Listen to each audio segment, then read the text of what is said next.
Yo guys, what's going on? Sanjay Uchiha here. So welcome back to the channel where, as you can already tell by the video title, we'll be discussing / reviewing chapter 32 of Boruto. Be sure to subscribe to the channel if you haven't subscribed already. Hit the bell to get notifications. I do Boruto, Dragon Ball stuff, One Piece soon to come, and the Dragon Ball Super manga soon to be resumed on this channel, so look out for all of that. But with all that said and done, let's get into the chapter. So chapter 32 of Boruto. As I usually do on these videos, I usually give my initial impressions, so there's that. Chapter 32. Initial impressions. I thought it was an okay to an okay plus chapter. I actually thought chapter 31 was better than chapter 32, but that's not to say that chapter 32 was better than chapter 31. Getting tongue twisted here.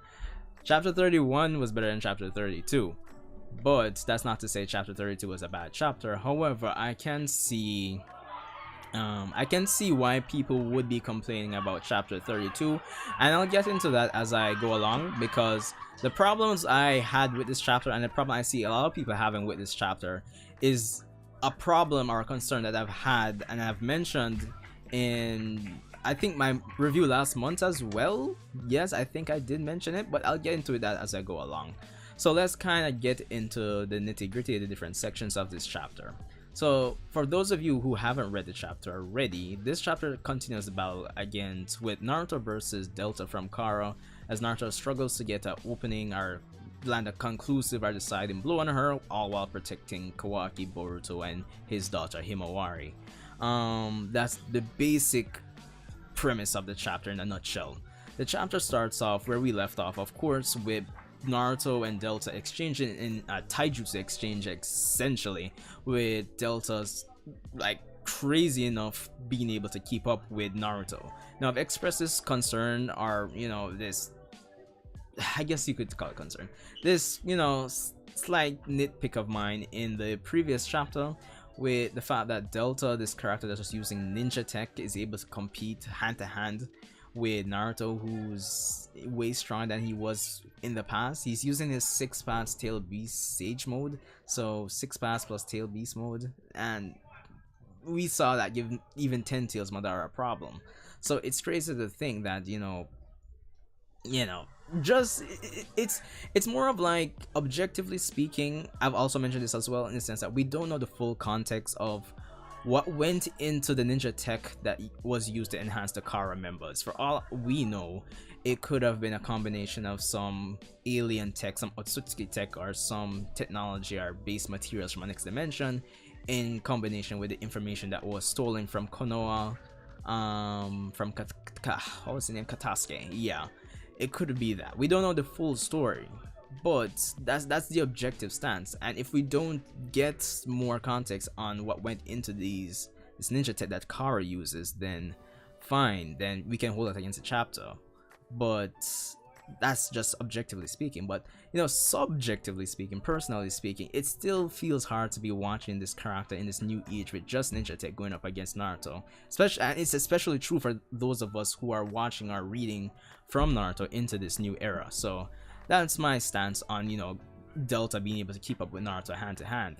However, as the fight goes on, and we even see the return of the lava release Rasen Shuriken, and for continuity's sake, yes, that does indicate that Naruto still has a tracker of all 9 tailed beasts, small portions that are somehow mastered lava's release over the years, which is feasible, I guess.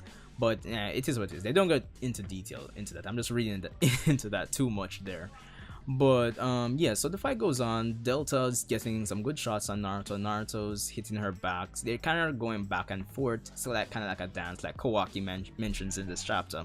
However, it's at some point during the chapter that Boruto wants to step in, but Kawaki, being the more experienced person or fighter in this scenario, tells Boruto that, hey, if we jump in, Naruto can't go all out. Boruto mentions that Boruto mentions that, hey, yo, Naruto's been a defensive for the most part, man. Don't get cold feet.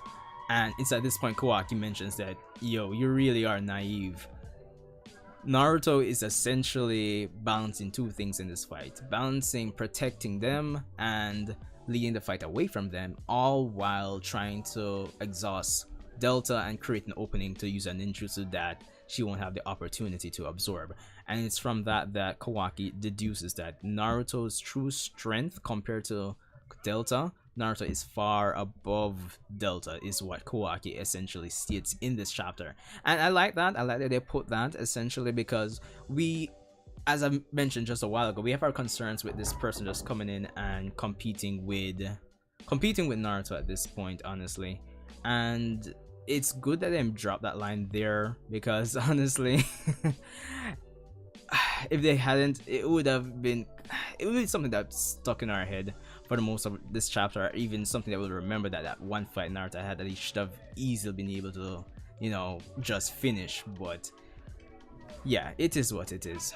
But it's at this point that we eventually get Delta reveal this new technique that she has, or this technique she has, probably shouldn't say new, but apparently she fires this beam of light from her eyes that's apparently created, based on what Kawaki was saying, it's created to fight against persons with regenerative abilities. So essentially if it hit Naruto, he wouldn't be able to regenerate from it. And I had mentioned to a friend that it actually reminds me of Kaguya's like all-killing Ashbone technique, where yeah, even Naruto wouldn't be able to to regenerate from that. So it kind of reminds me of that. So it kind of still makes me pick my head to say, okay, how did they develop this technology? Okay, like it's something to really wonder. So there's that. Of course Naruto able to dodge it, even though she tried to take him by surprise. It took him by surprise, but he dodged it, which isn't surprising considering Naruto was able to dodge Madara's light fan technique back in Naruto Shippuden, and I believe that was chapter 600 and some, yeah, in the manga, well, whatever, yeah. So yeah, that's not surprising. Of course, it's at this point that Naruto essentially tries to exhaust her chakra, which it was a bit like confusing to me because I thought these ninja weapons, that one of the main advantage of them was that they didn't really use chakra. So I guess this one does, or probably it's just probably the writer just forgot, I don't know. But I guess this particular one does use chakra, so it is what it is. So Naruto goes on to try and, you know, get her to exhaust her chakra, dodge her moves and all that. And it's at this point that Boruto, like at one point she basically well, I wouldn't say she hits Naruto to the ground and tries to fire it at point blank range, which if Naruto was on ground, I would expect he would have been able to dodge it anyway. But it's at this point Boruto's karma mark activates and he throws a vanishing Rasengan, so he jumps in. Of course, it's at this point we find out that Delta's that whole thing she launched from her back to like do surveillance over the village, apparently it can see invisible techniques, so crazy stuff. So she does that, she absorbs the Rasengan. Of course, it's at this point that she goes after Boruto, she hits him, and then she grabs Himawari and she says she has an idea. Now I think it's at this point in the chapter that a lot of people actually have a problem, honestly speaking, and it's where she hits Boruto, she grabs Himawari and she throws Himawari up and she fires the same laser in with the intention that, you know, Naruto is going to grab Himawari, but at the same time Naruto grabbing Himawari, it would allow him not to dodge in time. So yeah, the problem here now is Naruto is supposedly, or should be, the fastest ninja on the planet, next to Sasuke at least, if not a bit faster than Sasuke, yeah. And you're telling me that Naruto, like, even the way it was drawn, like, it felt like Delta rushed off ahead of him. Naruto got back up, and you're telling me Naruto couldn't have gotten to Delta in time to knock Himawari out of her hands before she threw her up? Or even when she threw her up, you're telling me Naruto couldn't blitz and grab Himawari and... yeah, it doesn't make sense. And it's like I said, it's a problem I have expressed on the channel before in like previous reviews, and even if it's not in my previous review, it's something I may have mentioned 1 or 2 times throughout my anime reviews or even some discussions. The point is representation, proper representation of Naruto and Sasuke's abilities coming off of Naruto Shippuden, whether they're rusty or not. I really that shouldn't even be a factor, honestly. And it's something I've expressed where they're introducing these new villains and all of that, and to create tension they may nerf Naruto and Sasuke. And it was a like concern, these were concerns that were in the arc with Shin Uchiha, but I think it's starting to catch up to us again, where, as I said, Naruto should have been able to speed blitz and just get Himawari or catch her and dodge a laser in time, essentially is what I'm saying. And it may be a case, it may be a recurring problem going forward where we're going to forget how fast or just forget the stats of these characters continuously in order to create tension, and I don't like that, honestly. I feel that scene could have been handled much better in the sense that probably could have been like a case where she even aimed for somebody else to fool Naruto, like fake the target or something like that. Honestly, that would have been much better.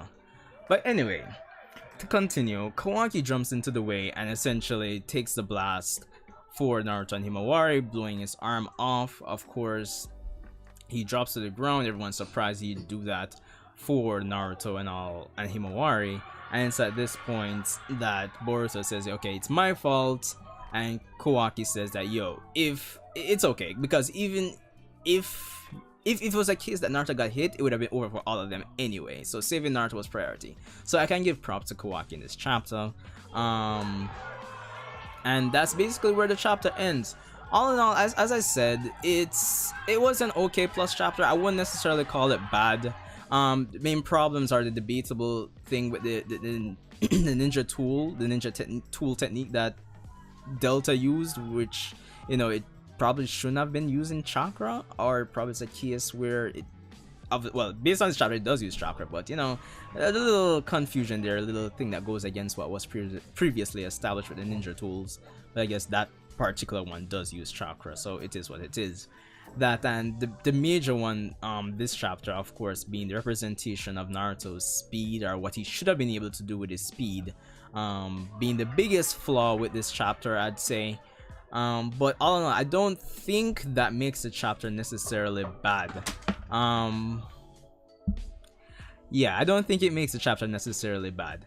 But all in all, I still think it was an okay plus chapter. I still enjoyed it. I do expect for the next month's chapter to be probably the finale of this fight between Naruto and Delta, or if not the finale, I expect somebody else like Kashin Koji to jump in to basically take this plot to the next level once again.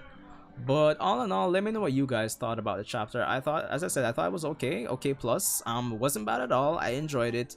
One major problem, one debatable problem, and yeah, so rate, comment, subscribe. Let me know what you think about this chapter. Oh my gosh, there's one key thing I forgot to mention as well, is that apparently Delta has ninja tech to repair her body, so there's that too. So for those of you that, you know, really felt that Naruto should have been able to end this like a long time ago, yeah, the ninja tech is really what's saving Delta. She's a skilled fighter to go hand to hand with Naruto, but if it wasn't for that, the fight would have been already over. So that's all I have for this one, people. Rate, comment, subscribe, let me know what you think, and I'll see you guys in the next one.